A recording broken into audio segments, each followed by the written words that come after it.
Assalamualaikum warahmatullahi wabarakatuh. Baiklah, perkenalkan saya Arendra Anjana akan mempresentasikan resume saya tentang Principles of Management. Garis besarnya di sini adalah Managing and Performing, Organizational Structure and Change, Human Resource Management. 1. Managing and Performing. Apa yang manajer lakukan? 1. Membuat perencanaan atau planning. 2. Membuat pengaturan atau organizing. 3. Memimpin organisasi atau leading. 4. Melakukan pengawasan atau controlling. Peran yang dimainkan oleh manajer. 1. Informasional, yaitu memantau, mencari dan menerima informasi dari berbagai sumber, seperti berita, radio, koran, dan lain-lain. Disseminator, menyampaikan informasi kepada orang lain dalam organisasi melalui telepon, situs resmi, maupun rapat.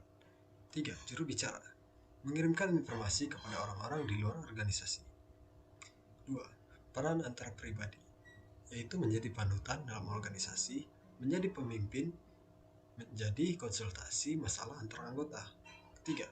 Seorang manajer harus sigap dan cepat dalam mengambil keputusan dalam keadaan apapun. Karakteristik utama pekerjaan manajer. Manajemen adalah proses perencanaan, pengorganisasian, pengarahan, dan pengendalian kegiatan karyawan dalam kombinasi dengan sumber daya lain untuk mencapai tujuan organisasi. Tanggung jawab manajerial termasuk perencanaan jangka panjang, pengendalian, pemindaian lingkungan, pengawasan, koordinasi, hubungan pelanggan, hubungan masyarakat, konsultasi internal, dan pemantauan produk dan layanan. Tanggung jawab ini berbeda menurut tingkat dalam hierarki organisasi dan menurut departemen atau fungsi. Abad ke-21, manajer akan berbeda dari kebanyakan manajer saat ini dalam 4 cara. Intinya dia akan menjadi ahli strategi global, politisi yang baik, dan pemimpin motivator utama. 2. Organizational Structure and Change. Pengertian struktur organisasi mekanistik dan versus organik.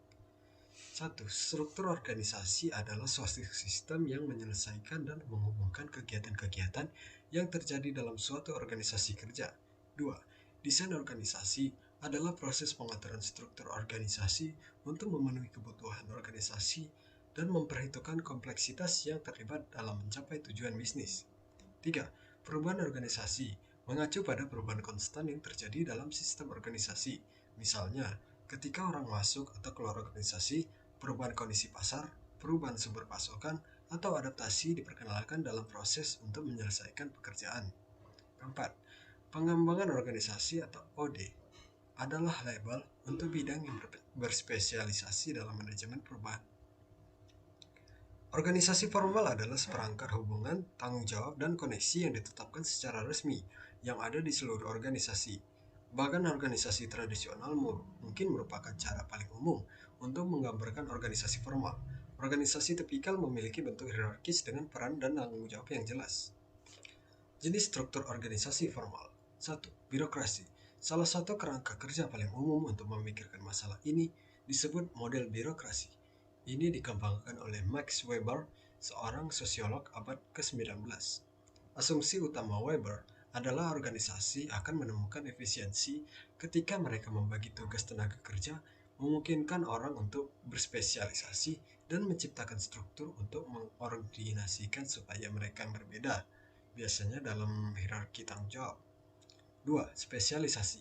Sejauh mana orang-orang diorganisasikan dalam submit menurut keahlian mereka disebut spesialisasi. Misalnya, sumber daya manusia, keuangan, pemasaran, atau manufaktur. Ini juga dapat mencakup spesialisasi dalam fungsi-fungsi berikut. 3. Perintah dan kontrol. Elemen berikutnya yang perlu dipertimbangkan adalah struktur pelaporan dan pengawasan organisasi. Komando dan kontrol mengacu pada cara di mana orang melapor satu sama lain atau terhubung untuk mengordinasikan upaya mereka dalam menyelesaikan pekerjaan organisasi. 4. Rentang kendali. Pertanyaan lain membahas ruang lingkup pekerjaan yang akan dipertanggungjawabkan oleh satu orang dalam organisasi yang disebut sebagai rentang kendali. 5. Sentralisasi. Elemen berikutnya yang perlu dipertimbangkan adalah bagaimana mengelola aliran sumber daya dan informasi dalam suatu organisasi atau sentralisasinya. Organisasi yang sangat tersentralisasi memusatkan sumber daya hanya di satu atau sangat sedikit lokasi, atau hanya beberapa individu yang diberi wewenang untuk memberi keputusan tentang penggunaan sumber daya. 6. Formalisasi. Elemen terakhir dari birokrasi, formalisasi, mengacu pada tiga definisi peran yang ada di seluruh organisasi. Struktur mekanistik dan organik. Di salah satu ujung kontinum adalah struktur birokrasi mekanistik. Ini adalah bentuk pengorganisasian yang sangat hierarkis, yang dirancang untuk menghasilkan standarisasi dan kontrol tingkat tinggi. Organisasi mekanistik sering dicirikan oleh struktur organisasi yang sangat vertikal atau struktur tinggi karena adanya banyak tingkatan manajemen. Struktur mekanistik cenderung mendikte peran dan prosedur melalui rutinitas yang kuat dan praktik operasi standar. Sebaliknya, struktur birokrasi organik bergantung pada kemampuan orang untuk mengatur diri sendiri dan membuat keputusan tanpa banyak arahan sehingga mereka dapat beradaptasi dengan cepat terhadap keadaan yang berubah. Dalam organisasi organik adalah umum untuk melihat struktur organisasi horizontal, di mana banyak individu di seluruh sistem diberdayakan untuk membuat keputusan organisasi. Organisasi dengan struktur horizontal juga dikenal sebagai organisasi datar, karena seringkali hanya menampilkan beberapa tingkat hierarki organisasi. Prinsip-prinsip birokrasi yang diuraikan sebelumnya dapat diterapkan dengan cara yang berbeda, tergantung pada konteks organisasi dan tujuan manajer, untuk menciptakan struktur yang memiliki ciri struktur mekanistik atau organik. Misalnya tingkat spesialisasi yang diperlukan dalam suatu organisasi bergantung kepada kompleksitas kegiatan yang perlu diperhitungkan oleh organisasi dan pada skala organisasi. Organisasi lebih organik dapat mendorong karyawan untuk menjadi spesialis dan generalis sehingga mereka lebih sadar akan peluang inovasi dalam suatu sistem. Struktur fungsional. 1. Struktur produk ada di mana bisnis mengatur karyawannya menurut lini produk atau lini bisnis. Misalnya, karyawan perusahaan mobil mungkin diatur menurut model kendaraan yang mereka bantu untuk dukung atau produksi. 2. Struktur geografis ada di mana orang dibentuk untuk memberikan berbagai produk dalam wilayah atau wilayah geografis. Di sini, bisnis diatur berdasarkan wilayah atau wilayah. Manajer ini tertentu menguasai semua operasi bisnis untuk wilayah geografis tersebut. 3. Beberapa organisasi membuat struktur matriks untuk meminimalkan potensi masalah ini. Struktur matriks menggambarkan organisasi yang memiliki banyak jalur pelaporan otoritas. Misalnya, seorang karyawan yang berspesialisasi dalam produk tertentu mungkin memiliki lini pelaporan fungsional dan jalur pelaporan geografis. 2.2 Dimensi fundamental dari perubahan. Diskusi kami tentang struktur organisasi sampai saat ini telah berfokus pada bentuk-bentuk yang mungkin diambil oleh suatu organisasi dan pilihan yang tersedia bagi para manajer saat mereka merancang struktur untuk organisasi mereka. Namun, organisasi terus berkembang. Satu pengalaman umum adalah tidak ada yang konstan seperti perubahan. Karena itu, tidak ada satu cara terbaik untuk berorganisasi dalam segala situasi. Manajer yang efektif perlu menyadari berbagai faktor yang mendorong perlunya perubahan. Ada kelebihan dan kekurangan masing-masing berbagai bentuk pengorganisasian yang telah kita bahas. Manajer perlu menyesuaikan organisasi sehingga idealnya terletak untuk mencapai tujuan organisasi saat ini. Dengan demikian, manajer yang efektif perlu mengetahui bagaimana merencanakan dan menerapkan perubahan untuk mencapai keberhasilan organisasi. Siklus hidup organisasi. Pola dan struktur yang muncul dalam suatu organisasi perlu berkembang dari waktu ke waktu seiring dengan pertumbuhan atau penurunan organisasi melalui 4 fase yang dapat diprediksi. Dalam fase kewirausahaan, organisasi biasanya sangat kecil dan gesit, dengan fokus pada produk dan pasar baru. Fase kedua, kelangsungan hidup dan kesuksesan awal terjadi ketika sebuah organisasi mulai berkembang dan menemukan kesuksesan yang berkelanjutan. Pada fase ketiga, kesuksesan atau kedewasaan yang berkelanjutan, organisasi berkembang dan hierarki semakin dalam. Sekarang, dengan berbagai tingkat karyawan. Transisi ke fase keempat, pembaruan atau penurunan, terjadi ketika sebuah organisasi berkembang ke titik di mana operasinya berjauhan dan perlu beroperasi agak mandiri. Dimensi perubahan. 1. Perubahan bertahap. 2. Perubahan transformasional. 3. Perubahan strategis. Tingkat perubahan mengacu pada luasnya sistem yang perlu diubah dalam suatu organisasi, yaitu 1.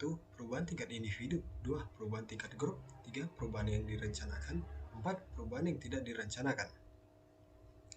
Poin 2.3. Cara manajer menghadapi perubahan. Manajemen perubahan adalah proses merancang atau mengimplementasikan perubahan. Sebagian besar pemimpin bertanggung jawab atas beberapa tingkat manajemen perubahan. Selain itu, seperti yang ditunjukkan dalam pendahuluan, pengembangan organisasi atau OD adalah bidang khusus yang berfokus pada bagaimana merancang dan mengelola perubahan. Asumsi dasar tentang perubahan. Salah satu motivasi umum untuk perubahan adalah persepsi bahwa suatu organisasi mungkin berada dalam keadaan disfungsional dengan masalah yang signifikan dan serius, seperti pasien di rumah sakit yang membutuhkan perhatian medis yang serius. Sebuah organisasi disfungsional mungkin memerlukan perubahan transformasional, di mana asumsi mendasar, keyakinan, dan ide-ide pengorganisasian organisasi benar-benar ditantang dan diubah. Kumpulan persepsi ini sering mengarah pada perubahan berbasis defisit. Sebaliknya, para pemimpin mungkin menganggap bahwa sebuah organisasi sangat fungsional, seperti atlet olimpiade atau tim yang sangat berprestasi. Sebuah organisasi berkinerja tinggi mungkin memerlukan perubahan bertahap karena organisasi terus membangun dasar-dasar yang kuat untuk memperbaiki dan menambah kapasitasnya untuk kinerja tinggi. Kumpulan persepsi ini sering mengarah pada perubahan berbasis kelimpahan. Bagaimana cara membuat perubahan? 1. Yaitu perubahan top down. 2. Pendekatan yang muncul atau bottom up. 3. Pola pikir konvensional. Dan keempat, pola pikir positif atau apresiatif. Garis besar ketiga, Human Resource Management. Poin 3.1, pengantar manajemen sumber daya manusia. Manajemen sumber daya manusia memberikan nilai bagi suatu organisasi sebagian besar melalui manajemennya atas keseluruhan siklus hidup karyawan yang diikuti karyawan, mulai dari perekrutan dan orientasi, hingga kinerja manajemen dan pengembangan bakat, hingga transisi seperti perubahan pekerjaan dan promosi, hingga pensiun dan keluar. Modal manusia adalah keunggulan kompetitif utama bagi perusahaan dan mereka yang memanfaatkan sumber daya dan mereka mitra sumber daya manusia secara efektif untuk mendorong strategi sumber daya manusia mereka akan menuai keuntungan. Manajemen sumber daya manusia mencakup kepemimpinan dan fasilitasi dari posisi-posisi kunci berikut, yaitu kepatuhan sumber daya manusia, seleksi, perekrutan, dan orientasi. Karyawan, manajemen kerja, imbalan dan manfaat kompensasi, pengembangan bakat, dan perencanaan suksesi. Manajemen sumber daya manusia dan kepatuhan. Kepatuhan sumber daya manusia adalah bidang yang menelusuri kembali asal sumber daya manusia untuk fungsi administrasi dan regulasi. Kepatuhan terus menjadi area yang sangat penting yang mengelola dan ada banyak peraturan dan undang-undang yang mengatur hubungan kerja. SDM profesional harus dapat memahami dan menavigasi undang-undang ini untuk membantu organisasi mereka tetap ada, patuh, dan menghindari keharusan membayar denda atau penalti. Ancaman tambahan kerusakan reputasi terhadap organisasi adalah alasan lain mengapa SDM perlu waspada terhadap potensi kesenjangan dalam kepatuhan. 3.3 Manajemen kerja. Praktik dan proses manajemen kinerja adalah yang paling penting bagi sumber daya manusia mengelola. Namun mereka juga di antara proses yang paling kontroversial dalam sebuah organisasi. Banyak orang melihat manajemen kinerja sebagai peran sumber daya manusia dan percaya bahwa itu ada di jalur paralel dengan bisnis. Pengembangan bakat dan perencanaan sukses. Pengembangan bakat dan perencanaan sukses menurut saya adalah dua sumber daya manusia yang paling kritis. Proses manajemen dalam sebuah organisasi. Anda dapat bekerja tanpa lelah untuk merekrut dan mempekerjakan orang yang tepat, dan Anda dapat menghabiskan banyak waktu untuk mendefinisikan. Tetapi jika Anda tidak dapat membuat keputusan secara efektif, menilai, dan mengembangkan bakat utama yang Anda miliki, lalu yang lainnya terasa seperti usaha yang sia-sia. Pengembangan bakat menggambarkan bahwa semua proses dan program yang digunakan organisasi untuk menilai dan mengembangkan bakat. Perencanaan suksesi adalah proses untuk meninjau peran kunci dan menentukan tingkat kesiapan calon internal dan eksternal potensial untuk mengisi peran ini. Ini adalah proses yang penting. Itu adalah hubungan yang utama antara pengembangan bakat dan perolehan atau perekrutan bakat. Potensi didefinisikan sebagai kemampuan karyawan untuk menunjukkan perilaku yang diperlukan untuk menjadi sukses di level tertinggi berikutnya dalam perusahaan. Kompetensi dan perilaku adalah indikator yang baik bagi seorang karyawan potensi. Karyawan berpotensi lebih tinggi apapun levelnya, seringkali menunjukkan kompetensi berikut antara lain ketajaman bisnis, pemikiran strategis, keterampilan kepemimpinan, keterampilan orang, kelincahan belajar, dan keterampilan teknologi. Indikator potensi lain mungkin termasuk performa terbaik dalam pekerjaan saat ini, sukses di posisi yang dipegang, di dalam atau di luar perusahaan, pendidikan atau sertifikasi, pencapaian atau peristiwa penting, kemampuan dan keinginan untuk maju. Sekian presentasi dari saya. Apabila ada kesalahan kata dan penyebutan, mohon maaf. Wassalamualaikum warahmatullahi wabarakatuh.